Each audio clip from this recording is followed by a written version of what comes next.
welcome to my latest unboxing and build. This time it's a Renault UE, a Scout Tankette. This is by Mirage Hobby, and this is just a random find I came across on eBay. I'd never really been aware of the UE before I saw it on eBay, but it looked rather fun, so I thought I'd pick it up. You can find a little bit more about it on the box. It says in 1940, after the surrender of France, German unit workshops collected usable captured vehicles. One of the most numerous types was the universal carrier tractor used in many roles by the French army, the Renault UE. Between 1932 and 1940, some 2,500 were built, only a few of them armed, mainly those of dragoon units, and some used for airfield protection. The Germans also decided to use them in similar roles. So this particular Renault UE modification, the one with the two guns, is the one that was commonly used by the Luftwaffe, presumably for airfield protection. If we look inside, quite an ordinary looking kit. There wasn't anything obviously wrong with it at this stage, and it turned out to be quite well put together, although there were a lot of injection points that needed trimming off and sanding. Here's a more detailed description of the UE, just gives you a few more details, particularly about the armaments of the gun boxes they use. There's the decals, and some very simple instructions, just the 2 pages really. These were fairly easy to follow, although the illustrations are a bit scrappy in places. And here's 2 variations. You can either have 2 gun boxes at the top, or the gun box and the compartment at the back. It's quite a large box you can stick on the back of these things, which is the original French model. And here are the camouflage patterns. The one at the top is from Russia, 1942-1943, and the one from the bottom is the Ardennes from the autumn-winter 1944-45.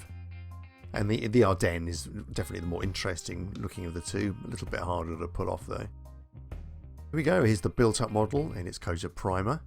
You'll notice that the rear gun is decidedly unusual in this context. I never saw what happened to it, but one day I picked it up and noticed that the rear gun had snapped off. I couldn't find it to fix it, so I just took the machine gun from another model kit I had lying about and added that. I think I could have probably found a more suitable 135 machine gun online somewhere, but I didn't fancy spending the extra money just to buy a tiny machine gun. Yet the kit goes together very well. There's only a couple of issues I have with it. There are some significant gaps that need filling in with putty, but otherwise it's quite a neat looking little kit, I think.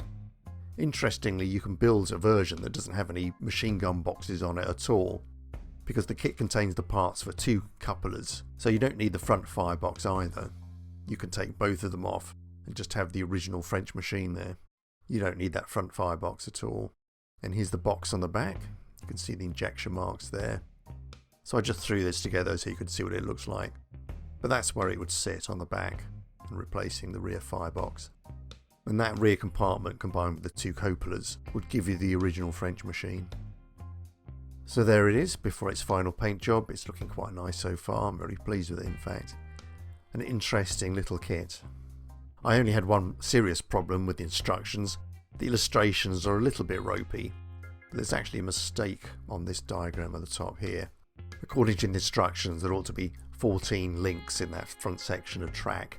There's actually only 10, so that threw me initially, but I managed to pick it apart before it had dried too completely. And then it was a question of deciding what camouflage pattern to use. As I said before, the Ardennes camouflage looks the most interesting, but then it struck me that there was a completely different camouflage pattern on the box, so I had 3 patterns to choose from. Initially I went for the Ardennes pattern, the one at the bottom, but it turned out my airbrushing skills weren't good enough, so I had to repaint in grey in the end. But there we go, so the next time you see it, it'll be in its final colours. And here it is. As I said, I initially tried to paint it up in the Ardennes colours, completely messed it up, so I covered it over in grey. But before the grey went on, I sprayed on some hairspray. So the old Ardennes camouflage is acting like an undercoat. Then I brushed it over with water, and it's produced quite a nice weathering effect, I think. So those are lighter areas of the former Ardennes camouflage coming through. So aside from that, it was the usual rust and dust. I try not to use too much mud. Try to keep it quite clean, this model.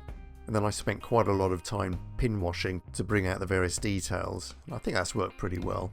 So I'll put a list of the materials I used in the show notes. and the stages of the weathering. But essentially it was just chipping using the hairspray technique, pin wash, then the usual rust and dust, especially on the tracks. But it's turned out quite well, I think. I'm very pleased with it.